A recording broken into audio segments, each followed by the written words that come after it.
Good morning students. Hope you all are doing fine and doing revision of all the topics that we have covered so far.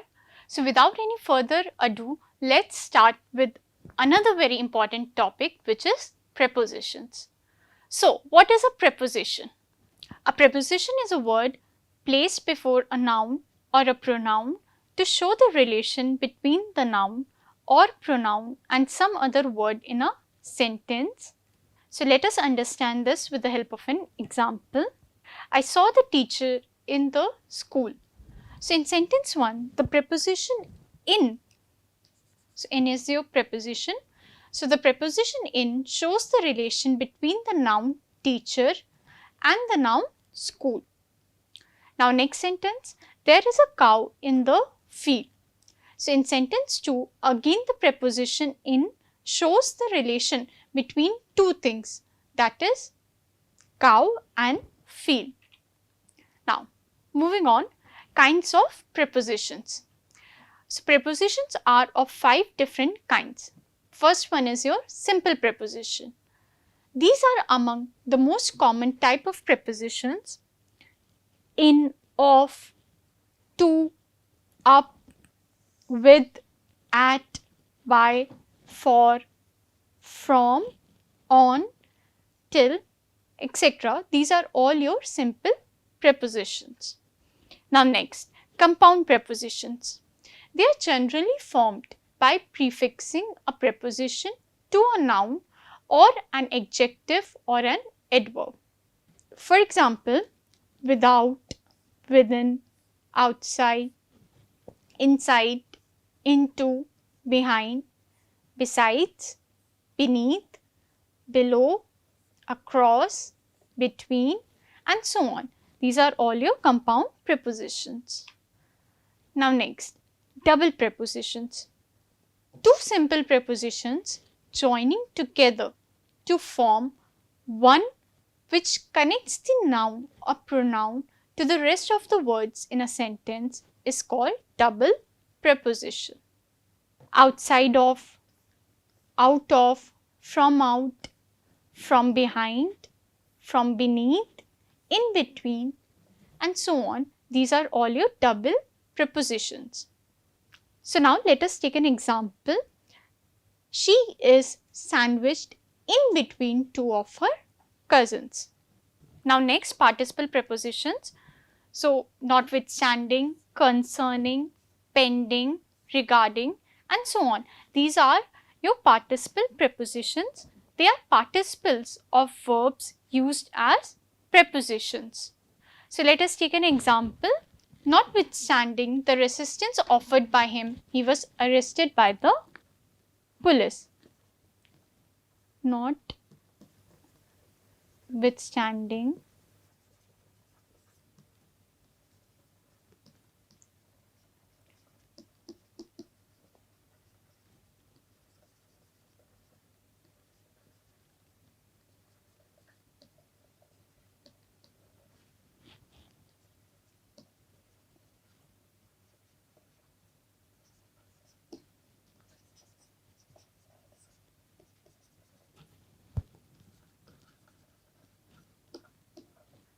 So here's a sentence using notwithstanding. Notwithstanding the resistance offered by him, comma, he was arrested by the police. Now moving on, phrase prepositions. Group of words used with the force of a single preposition is called phrase preposition. By means of, because of, on account of, in opposition to, with regard to, for the sake of, instead of, on behalf of, with a view to, in the event of, and so on. These are all your phrase prepositions. So let's take an example. So we will take, for example, on behalf of. So let's form a sentence using on behalf of. So on behalf of the staff, he read the address. Fine. So moving on.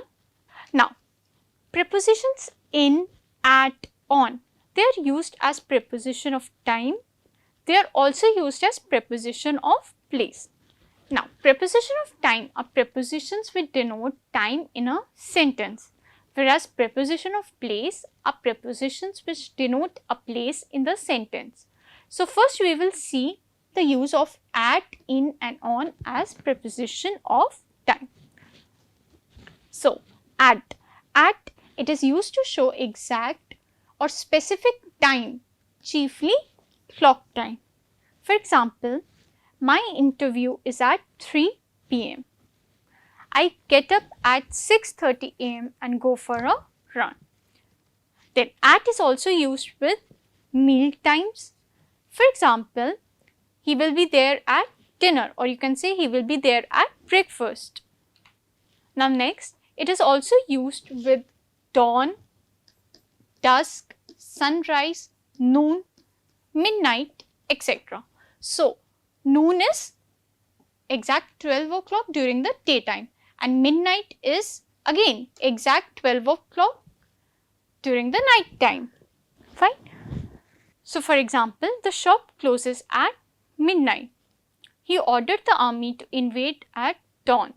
Now, at is also used with festivals. For example, we visit our relatives at Diwali. Now, next, in. We usually use in with parts of the day and longer periods of time, such as months, years, seasons, and centuries. So, for example, my birthday is in January. I usually relax in the evening. The city won its liberty in the 16th century. My brother was born in 2001. Now next, on. On is used for days and dates. For example, the meeting is scheduled on 16th March. Next, he was born on 24th September, or you can also say he was born on September 24th. Both are correct. He will meet you on Monday. Now, next is preposition of place. So, now we will see the use of at, in and on as preposition of place. So, now at again denotes exact or specific place or location. For example, he will meet you at the station. Next, the students are sitting at the corner of the room. So, here it is used to tell the exact place inside the room where the students are sitting. Next sentence, Raj lives at Rajendra Nagar in Delhi. Next, Vivek lives at 4732 Marshall Drive. Now next, in. In is used for larger areas when specific location is not mentioned. For example, my grandmother was born in Sweden. The kangaroo is found in Australia. The students are sitting in the room. The children are playing in the park. Now next, on. When talking about places, on is used when there is a surface contact between object and place. For example, the ball is kept on the table. I left the keys on the counter. So, as you can see from the figure, there is a surface contact between the ball and the table. Hence, we will say the ball is kept on the table. Fine. Now, moving on. Now, we will do some confusing pairs of preposition. So, first one is beside, comma, besides. Now, beside means at or by the side of, or you can say next to. Whereas, let me write it down. So, beside means at or by the side of. Whereas, besides means in addition to or other than. So, it means in addition to or other than. So now let us understand this with the help of an example. He sat beside her all the time. So here beside means by her side. So he sat by her side all the time. Now next, I live beside the stream. Another sentence, we have lot of things in common besides music. So here besides mean in addition to. Now next, between and among. So between is used in speaking of two persons or things, whereas among is used in speaking of more than two persons or things. So between is used in speaking of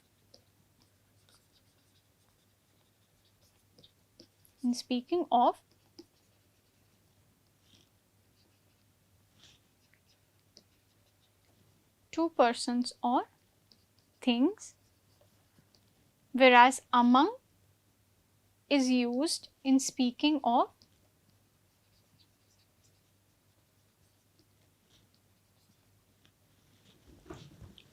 more than two persons or things. For example, the cat sat between Mohan and Rohan. He sat among the boys. The ball was hidden among the leaves. Now, as you can see from the given figure, in the first figure, a ball is placed between two blocks, whereas in the second figure, a ball is kept among many blocks.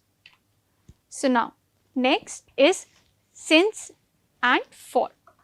Now, since as a preposition is used before a noun or a phrase denoting some point of time, whereas for is used to denote a period of time.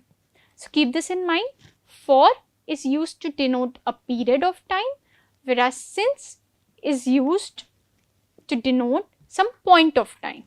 For example, he has been working since morning. I have been living in Mumbai since 1980. I have been doing nothing for 2 hours. So 2 hours is basically a period of time. It's a duration. Hence, for will be used. So I have been doing nothing for 2 hours. Now next is in and within. Now in means at the end of, whereas within means before the end of. Is it clear? So in means at the end of, whereas within means before the end of. Let us understand this with the help of an example. So first sentence, he will return in a week. So it means that he will return at the end of a week. Now next sentence, he will return within a week. So this sentence means he will return before the end of a week. Now next, I will return the book within 5 days. So now moving on, next is in and into. So in is used to show that something is inside and is at rest. In case of in, no change of medium or state takes place. Whereas into is used to show movement from outside to inside. Basically movement towards the inside of something. So in case of into, medium or state changes. So let us understand with the help of an example. We are sitting in the classroom. Fine. Next, the boy jumped into the river. So here basically there is a movement from outside to inside of river. Hence we will use preposition into over here. Now next sentence, I opened the door and stepped into the house. So now, as you can see from the given figure, in figure 1, the ball is already inside the box and is at rest. Hence we will use in over here. So the sentence will be, the ball is in the box. So the sentence will be, the ball is in the box. Whereas in the second figure, there is a movement from outside to inside of the box. Hence, we will use into over here. So, the sentence will be, the ball is going into the box. So, is it clear? Now, moving on. Next is above and over. Now, above represents something at a place higher, or you can say horizontally upwards than another person or object. Basically, it's an extended space over. Whereas, over represents something that is directly upwards, that is vertically upwards. You can say it's kind of perpendicular. Over has another meaning also. It is also used when one thing covers the other. Fine. So, let us understand this with the help of an example. The bird is hovering over the car. The sun is over our head at noon. Rahul placed blanket over the child. So, here over is used to cover the child. Next, the sky is above our heads. Next sentence, the rivers are flowing above the danger mark in UP. Now, moving on, next is below and under. So, under means at a position directly lower than another. So, basically, you use under to say that one thing is at a lower level than another and that the other thing is directly above it. So, in short, under means at a position directly lower than another, whereas below is normally used when one thing is at a much lower level than another. So, basically, it's not directly under another, it's at a much lower level than another object or thing or person.